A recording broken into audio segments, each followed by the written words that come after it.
할렐루야. 예. 할렐루야 찬양단의 아멘 소리가 막 여기를 꽉 채우는 그 느낌이 들어서 아멘이 확실하게 기억이 납니다. 유럽에 한 유명한 성당이 있는데요. 경관을 들어가서 이렇게 예배당 성당 안으로 들어가면 세 개의 반원형 통로가 있다고 합니다. 근데 이제 오른쪽에 보면 모든 쾌락은 잠시뿐이다 이렇게 적혀 있고요. 왼쪽의 입구에는 모든 고통도 잠시뿐이다 이렇게 되어져 있고, 중앙북도로 있는 통로 안에는 참으로 중요한 것은 영원하다 이렇게 적혀 있다고 합니다. 그럼 중앙 통로에 새겨진 이 메시지가 오늘 시편 90편의 핵심 주제가 되는 것입니다. 우리는 종종 인생을 살아가면서 금방 사라져 버릴 일들, 또 잠시 동안에 그 고통을 줄 수도 있고 잠시 동안에 기쁨을 줄 수도 있는 것에 대해서 관심을 많이 갖고 살아갑니다. 그러다 보면 가장 중요한 것은 눈에 보이지 않는 것인데 그걸 놓치기가 쉬운 거죠. 그래서 이 모세의 시편이죠. 이 시편은 보이지 않는 것을 일깨우기 위해서 우리에게 그것을 주목해 보라고 가르쳐 주고 있습니다. 시편 90편은 시편에서 가장 오래된 시입니다. 그리고 시편이 총 4권으로 되어져 있는데요. 제4권의 첫 번째 시이기도 합니다. 인간이 생명이 얼마나 짧은 것인가를 우리가 읽었던 말씀에서 보면 우리의 연수가 70이요 강건하면 80이라도 그 연수의 자랑은 수고와 슬픔뿐이요 신속히 우리가 날아가나이다 이렇게 표현한 거죠. 걸어가는 것도 아니고요, 뛰어가는 것도 아니고 날아간다고 이야기합니다. 예. 우리가 잠시 이렇게 있다가 이게 거울 같은 걸 보다가 어디서 세월이 이렇게 지났나, 내 얼굴이 이렇게 되었나, 우리 흰머리 많이 생기고, 전 지금 이렇게 염색을 한 겁니다. 흰머리 있는데 염색을 해서 이렇게 살짝 하긴 했지만 어느새 이렇게 흰머리가 늘어 있고 치아도 막 아프고 흔들리고 막 관절도 쑤시고 막 힘든 일들이 생기는 거죠.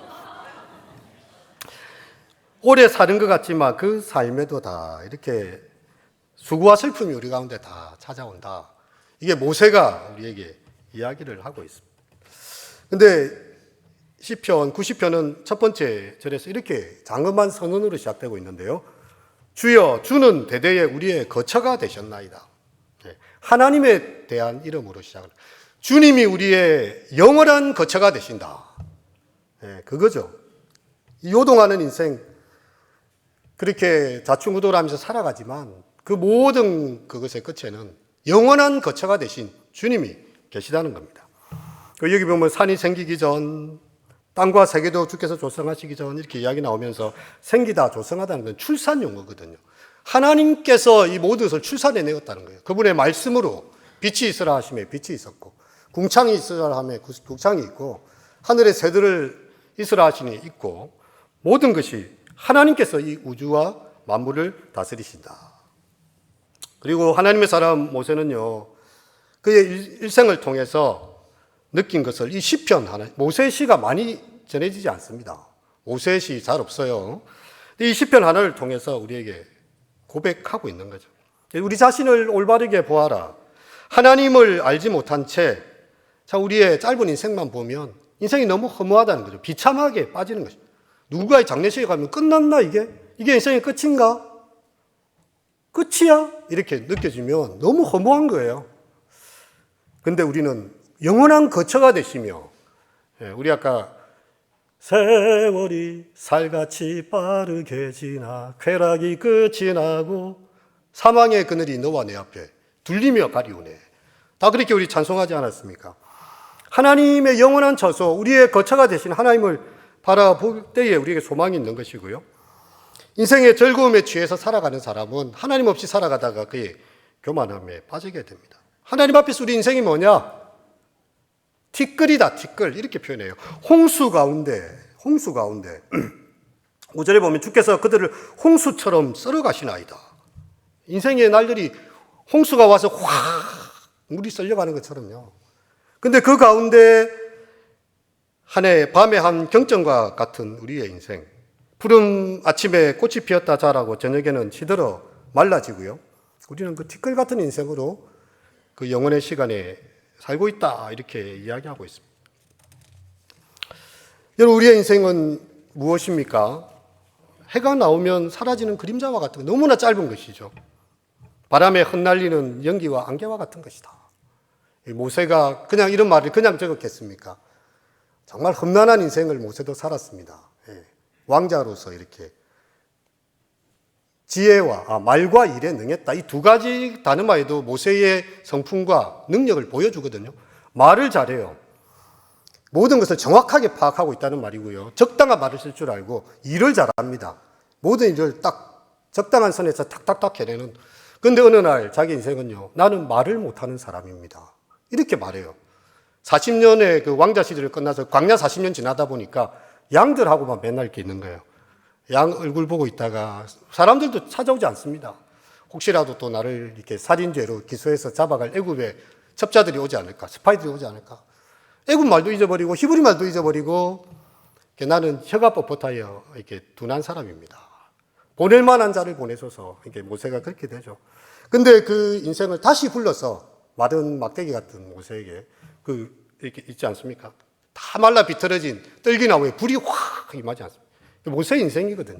다 말라 비틀어지고 아무도 돌아보지 않는 조각목, 광야에 버려진 그 인생에 하나님의 불꽃이 임하니까 너희의 성곳은 거룩한 땅이니 내 발에서 신을 벗어라. 모세가 그곳에서 하나님의 능력의 지팡이를 받고 하나님의 그 광채를 입게 되는 것이죠. 그 인생, 자기가 지나보고 또 광야의 길들을 지나면서요, 인간의 생명은 결국 그 호흡에 있는데, 호흡이 끊어지면 끝나는 거죠. 마지막 호흡. 여러분, 우리가 매일매일 무의식적 가운데 이렇게 숨을 쉬고 있지 않습니까? 내가 지금 숨을 쉬어야 될 시간이야. 지금은 숨을 못 쉬어야 돼. 이게 의식하지 않거든요. 근데 제가 예전에 어떤 장애인 부모님 만나본 적이 있는데, 자기 애는 이게 자율신경계에서 조절이 안 된대요. 그래서 옆에서 이걸 기계로 해가지고 계속 숨을 쉬고 이게 해줘야 되는 아이가 있다 하더라고요. 우리가 무의식 가운데 자율신경 가운데서 그냥 숨을 쉬고 있고 밤에 숨을 쉬고 일어났으니까 지금 나오신 거 아닙니까? 근데 마지막 숨을 이러면 끝이 나는 거예요. 그게 바로 우리 인생이다라고 표현하고 있습니다. 인생은 이렇게 작을 뿐 아니라 우리는 하나님 앞에 너무나 죄인된 연약한 인생이라는 거예요. 하나님께서 우리의 죄를 다 둘러보시니까요. 그분의 진도 가운데 있다. 주께서 우리의 죄악을 주의 앞에 놓으시며 우리의 엄밀한 죄를 주의 얼굴 가운데 비추셨나오니 우리의 모든 날이 주의 분노 중에 지나가며 우리의 평생이 순식간에 다하였나이다. 하나님의 그 거룩하심 앞에 우리는 심장과 폐부를 살피시는 하나님 앞에 우리 영혼 뿌리에 숨어있는 그 깊은 죄악들까지 하나님께서 다 보고 계시고요. 그것에 대해서, 죄에 대해서 분노하시는 하나님의 모습을 보여주고 있습니다. 이제 하나님의 영원성에서 하나님의 죄에 대한 분노의 모습으로 이미지가 옮겨가고 있는 거죠. 인간의 죽음이 왜 있습니까? 욕심이 잉태한 적, 죄를 낳고, 죄가 장성한 적, 무엇을 낳습니까? 물론 이제 의사들이나 생물학자들은 이제 인간의 세포가 노쇠해서 이제 죽을 때가 되고 자기 역할을 다 했겠지만 성경으로 보면요, 죄의 결과로서 죽음이 왔다는 거예요. 하나님께서 인간에게 죽음을 선물로 주신 게 아니라 죄의 그 결과가 열매로서 나타난 게 이 죽음의 이 땅 가운데서 마지막 열매가 된다고 이야기를 하는 거죠. 하나님의 그 불꽃 같은 눈동자 앞에서 우리의 죄를 살피실 때에 우리의 모든 날이 분노 중에 지나간다, 이렇게 구절은 표현하고 있습니다. 그나마 짧은 인생에 하나님의 자비가 없다면 우리 인생이 어떻게 살아갈 수 있을까? 여러분, 우리는 자기보다 다른 사람과 자기를 막 이렇게 조금씩 비교합니다. 내가 이 직장에 다니는데 30만 원 더 받아요. 똑같은 일을 하는 연배에 비해서. 굉장히 대단한 프라이드를 느낍니다. 30만 원 더 받는다 이거죠. 내 동서보다 내가 50만 원 더 받는다. 여러분, 이게 뭐 깝죽대면서 다른 사람과 비교하고 자랑할 일이겠습니까? 하나님의 눈앞에서 뭐 내가 저 사람보다 얼마나 낫다고 표현할 수 있겠습니까? 우리의 연수 70이요 강간하면 80이라도 그 연수와 자랑은 수고와 슬픈 뿐이다. 우리가 이 회복으로 쓰기나 자서전 쓰기, 요즘은 이제 평생교육원이나 이렇게 도서관 문화센터에서 이런 거 많이 하거든요. 저도 예전에 참여해 본 적이 있었는데 대체로 한 60대, 70대 분들이 많이 오셨어요. 그러면 자기 인생에 대한 회고록을 적으시오. 인생의 수많은 순간에 한순간을 포착해서 아주 이렇게 글로 쫙 표현합니다. 근데 기쁜 날, 좋은 날을 적는 사람은 열에 한 명밖에 없어요. 대부분 어떤 걸 적는가 하면 자기 인생에 가장 힘들었던 순간, 죽을 것 같았는데 내가 그 순간에 이렇게 살아나왔다는 그런 이야기를 주로 회고록에 적더라고요. 그게 바로 인생이에요. 지금도 오늘 오면서 정말 힘든 마음에 누구 아무개의 이 장례 소식을 들었는데 나의 날은 얼마나 남아있을까? 오늘 성경의 말씀처럼 이렇게 우리 날 개수함을 가르치사 지혜의 마음을 얻게 하소서. 이런 마음으로 나오신 분도 있을 수 있습니다. 나이가 젊다고 뭐 이렇게 자기의 인생을 보장할 수 있습니까? 오늘 밤에라도 주님 언제든지 불러가실 수 있는 것이지요. 그래서 우리가 자랑할 수 있는 것은 수고와 슬픔으로 딱 이렇게 압축이 되고 있습니다. 어쩌면 우리는 매일 죽음을 연습하고 있죠. 아침에 눈을 떠서 생동감 있게 하루를 시작하고 있지만 어두운 밤에 다 홀로 이불을 덮습니다. 물론 뭐 같이 잠을 청하기도 하지만 잠은 다 혼자 자요. 잠드는 시간에는 탁 다치는 거죠. 여러분 이런 날들이 계속 반복되다가 마지막 잠을 자는 순간이 탁 오게 될 거라는 거죠. 세상으로 보면 마침표입니다. 인생 끝, 연결식, 영원히 결별하는 순간 그렇게 되는데 우리 신앙의 눈은 이제 조금 다르죠. 우리가 잘 알지 않습니까? 고린도후서에 보면 만일 땅에 있는 우리의 장막집이 무너지면 하나님께서 지으신 집, 그 손으로 지은 것이 아니요 하늘에 있는 영원한 집이 우리에게 있는 줄 아나니 참으로 우리가 여기서 탄식하며 하늘로부터 오는 우리 저소로 덧입기를 간절히 사모하노라. 우리는 이렇게 쉼표를 찍는 거죠. 신앙인들에게 있어서 이 순간은 쉼표를 한번 딱 찍고 눈을 뜨니까 이제 영원한 저소에 나사로가 아브라함 품에 안기듯이 주님 품에 다시는 눈물이나 곡하는 것이나 애통하는 것이 없고 주님의 그 안식에 영원한 안식에 거하게 되는 것입니다. 근데 마틴 루터 이름 알지 않습니까? 유명합니다. 루터가 수사 시절에 친구랑 이렇게 길을 걸어가고 있었어요. 아무래도 뭐 현실의 여러 가지 문제들 이야기하며 가르치고 있었겠죠. 그때 법도 공부하고 그럴 때인데 갑자기 하늘에서 번개가 빡 쳤는데 바로 옆에 있는 친구가 번개마다 즉사했습니다. 그때 루터의 인생의 전환이 됐어요. 이렇게 사람이 쉽게 죽을 수 있구나. 근데 그 번개의 각도가 1도만 꺾어져가지고 자기한테 자기가 죽은 거예요. 나는 과연 어떻게 해야 구원을 받을 수 있는가?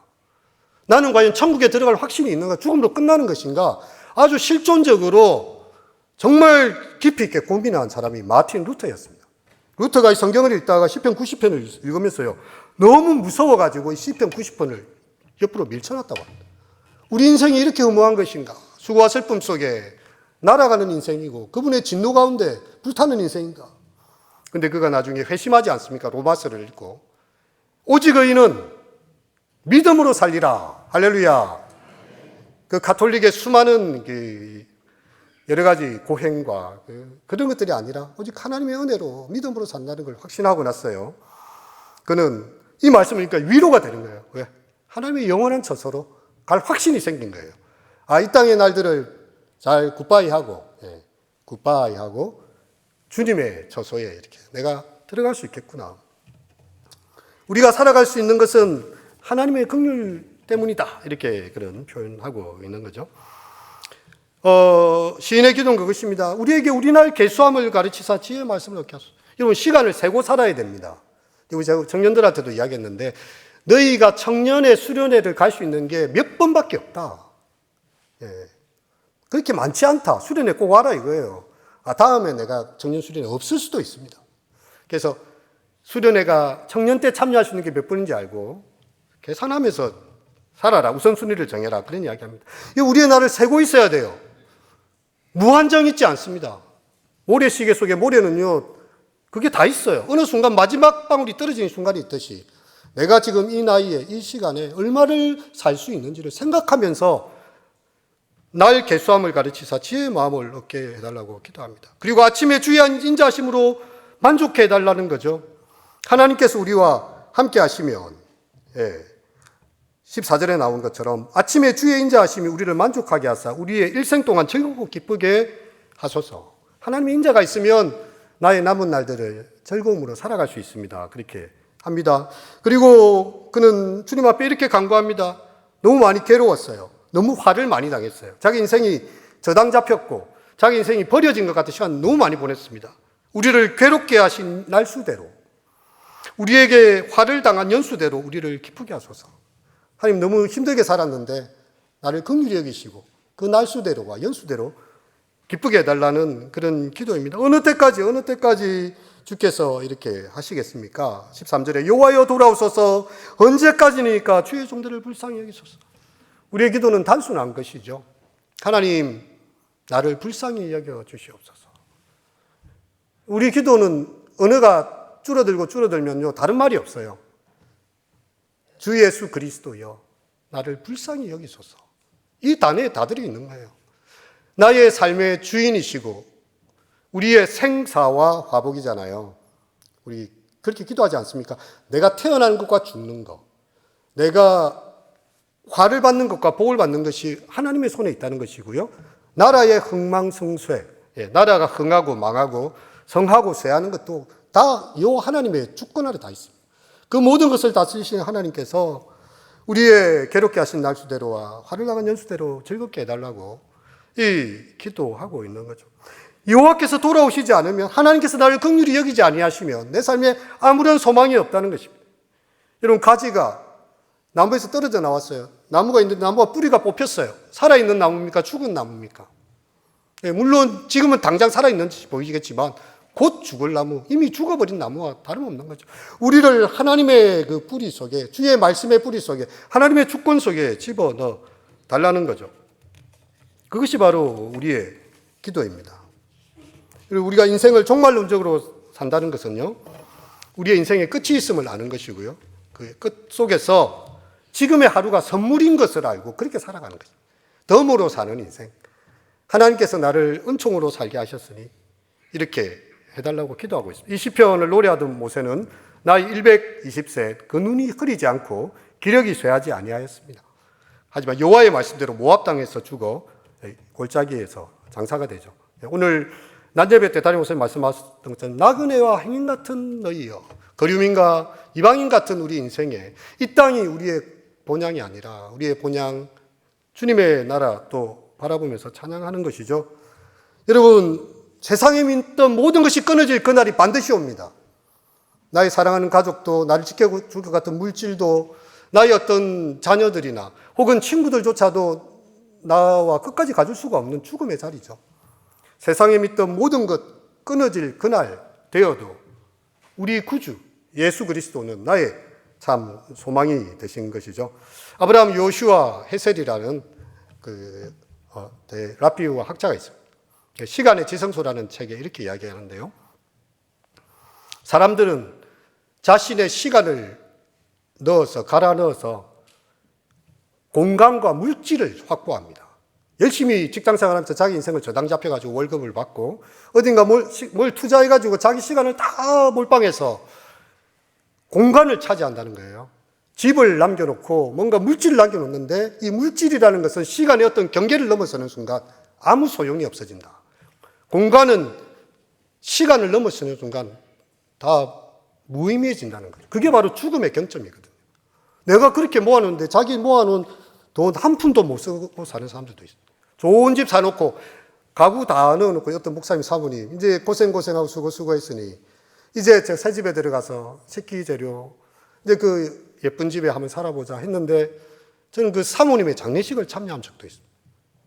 여러분, 우리가 지나는 이 시간 속에 정말 우리의 공간과 물질, 눈에 보이는 것들에 우리의 마음을 주목한 것이 아니라 눈에 보이지 않는 영혼에 우리의 관심을 두어야 되는 거죠. 우리가 주목하는 것은 보이는 것이 아니요 보이지 않는 것이니 보이는 것은 잠깐이요 보이지 않는 것은 영원합니다. 그래서 우리의 겉사람은 후패가지만요 속사람은 날로 새로워지는 것입니다. 정말 이 땅에 짧은 인생 사는 동안 영원한 것을 바라보면서 하나님 앞에 설 그날을 생각하면서 우리의 시간이 하나님 앞에 온전히 드려지고 그분 앞에서 착하고 충성된 종이라 이렇게 칭찬받으시는 우리 모든 성도님들 되시기를 축원합니다.